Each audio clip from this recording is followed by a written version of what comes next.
Igualdade e diferença. Eu acho que a primeira coisa, há uma frase da grande pesquisadora, né, Johann Scott, ela tem um texto maravilhoso que se chama O Enigma da Igualdade. E nesse texto ela vai dizer: a igualdade pertence ao indivíduo, à pessoa, a diferença pertence ao grupo. Então, enquanto determinados grupos estiverem numa condição de desigualdade, as pessoas que têm esses pertencimentos grupais jamais atingirão a igualdade. Então, o que é igualdade? Igualdade, vamos usar a raça e etnia agora. Então, a igualdade é você, Henrique, ser julgado, avaliado, medido na vida social por aquilo que o Henrique é, e não carregando estereótipos negativos ou positivos do seu grupo nas costas. Então, são todas as pessoas que conseguem ter esse direito, ou há determinados que provém, a gente está só olhando só para a raça e etnia, mas a gente pode ler vários outros fenômenos da igualdade, todas as marcações sociais. Né? É muito diferente, por exemplo, para quem vai ter a marcação social da cor de pele negra. Porque ele vai carregar estereótipos negativos que vão ser adjudicados ao comportamento dele. E isso vai servir para estabelecer uma forma de tratamento e de acesso na vida social. Então, o que eu tento mostrar para os meus alunos é que o que hoje tem sido chamado de privilégio, privilégio das pessoas de cor de pele branca, porque certamente na marcação social, né, elas vão ocupar uma outra posição, já que o seu sistema de interpretar o mundo caucasiano triunfou dos países europeus pela sua vocação expansionista, né, pela implementação do sistema produtivo, que é o capitalismo, né? Então elas se colocam nessa posição, mas no fundo do meu ponto de vista, é o direito de ser indivíduo. Essa é uma discussão que me lembra... Desculpa, não, professor. por favor.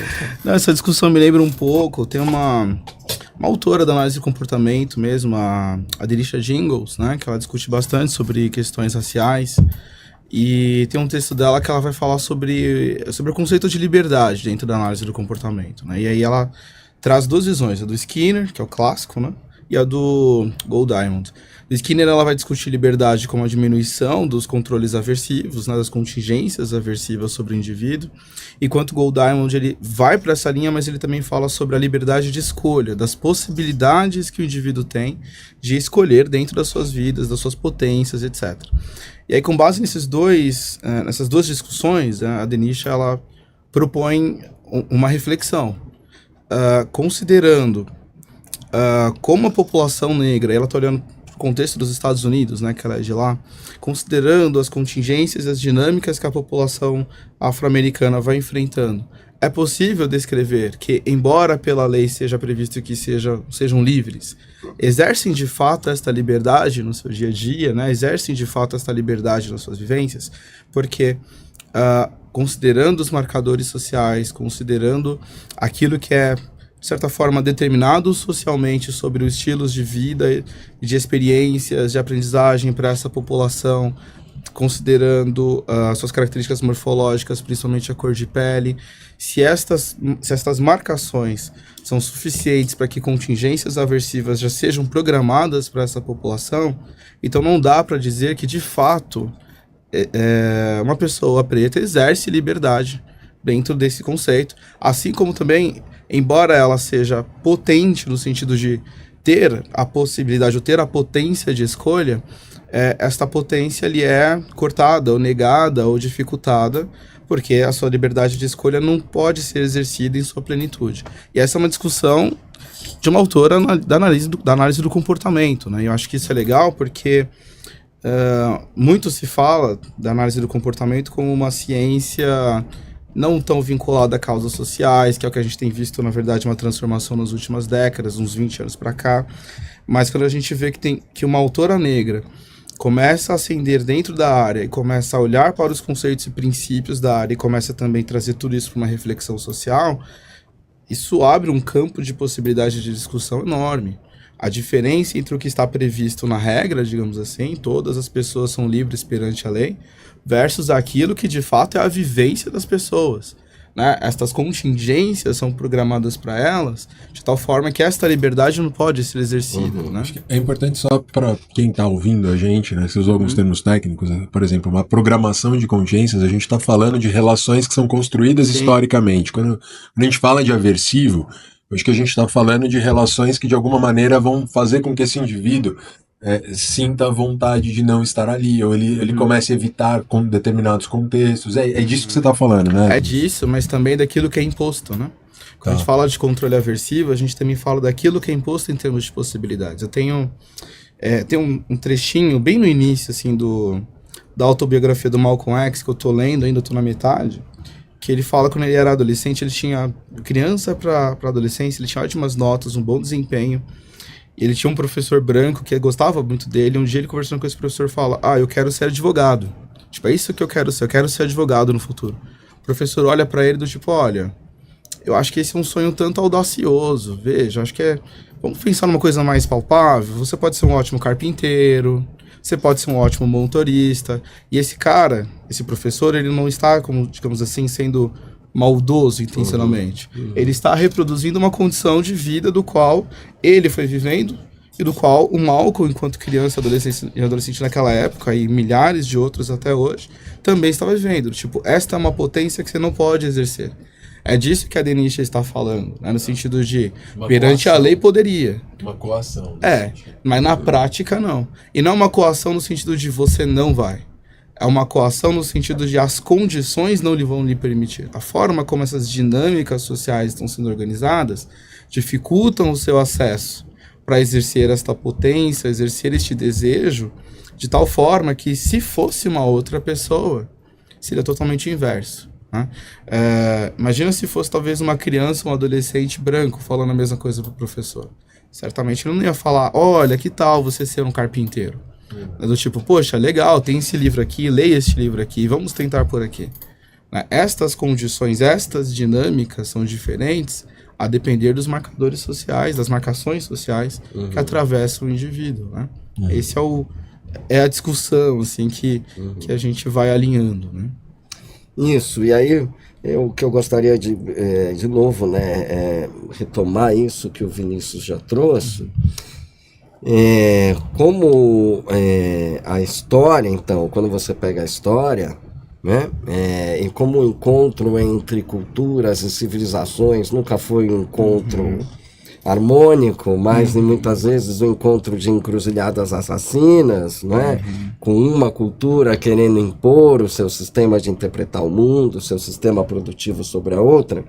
Ou seja, há na base dos processos, há na base da nossa história, né, todo um processo de hierarquização na vida social, e que se reproduz dentro da própria vida das pessoas, né. Mas eu queria marcar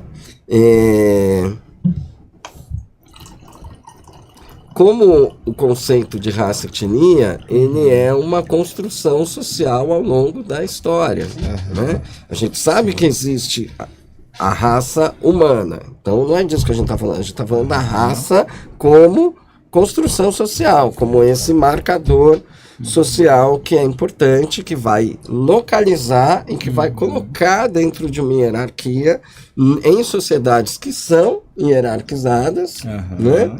Por que a gente fala tanto em, né, curso de liderança? Bom, liderança só faz sentido em sociedade hierarquizada.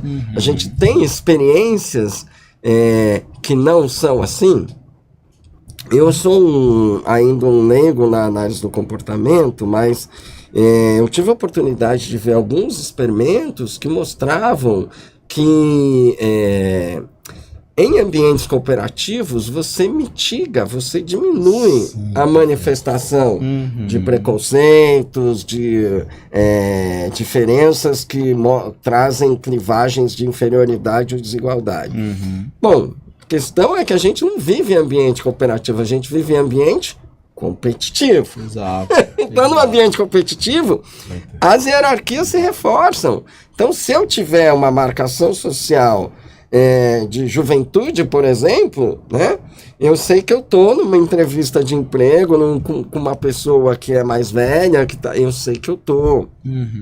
Às vezes nem sei, mas o campo social vai acabar mostrando que há uma preferência por esta marcação da juventude do que para quem tem mais de 50 anos, por exemplo.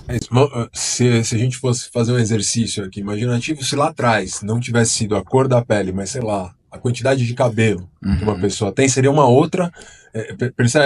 É isso que eu acho que você está apontando, né? Que não é algo que é natural. Isso. Porque poderia ser qualquer outra marcação, mas foi essa que foi construída ao longo da história. É isso. E por isso que eu tenho me aproximado da análise do comportamento, porque não há nada interno e atávico à pessoa. Uma pessoa negra não sofre porque nasceu negra. Sim. Ela sofre porque no encontro com o outro, na vida social, a sua diferença é colocada como inferioridade e desigualdade, e produz desigualdade no seu grupo populacional. Né? Não há nenhuma... e eu gosto da análise do comportamento nessa direção. Bom, a confluência desta marcação social acaba criando, eu gosto de chamar assim, acaba criando um mega tubarão chamado racismo. Mas o racismo é uma construção, um fenômeno cultural. Ele é um fenômeno cultural. Está tudo fora da pessoa. Exato. Cara, a gente tem uma coisa, né? Uma vez eu estava até falando com o Vini, a gente vai falar que isso tem uma parte da análise do comportamento que a gente vai falar que esse seria um conteúdo cultural, mas que a gente tem um processo cultural que seria o processo de transformação das culturas, mas que é isso. Por exemplo, essa diferenciação racial e tudo isso que vai envolver esse mega tubarão, ele é uma das coisas que surgiu ao longo da história e que ele tem condições que foram favorecendo que ele surja e que se mantenha. Né? Acho que é muito nessa linha o que você está falando, ou viajei. Não, é nessa linha mesmo, né? E até uma pegadinha seria assim: o que vem primeiro? O racismo ou a hierarquização? A hierarquização é a base do racismo, do classismo, do sexismo.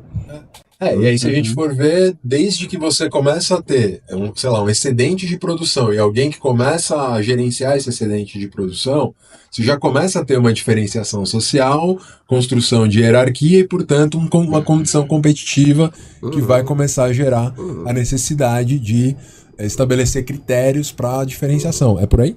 É por aí, ou a força da espada. Perfeito, perfeito. Ou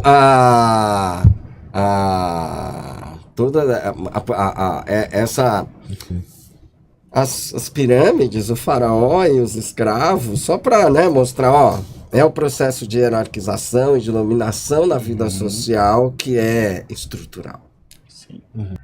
Esse foi um dos cortes do pareamento. Se você chegou até aqui, deixa um like, assim o YouTube vai saber que esse conteúdo pode ser interessante para pessoas que têm interesse parecido com o teu. E também deixa um comentário, né? Comenta se você gostou do episódio, se você gostou do corte, o que você gostaria de ver aqui no pareamento. Muito obrigado pela tua audiência, a gente se vê no próximo.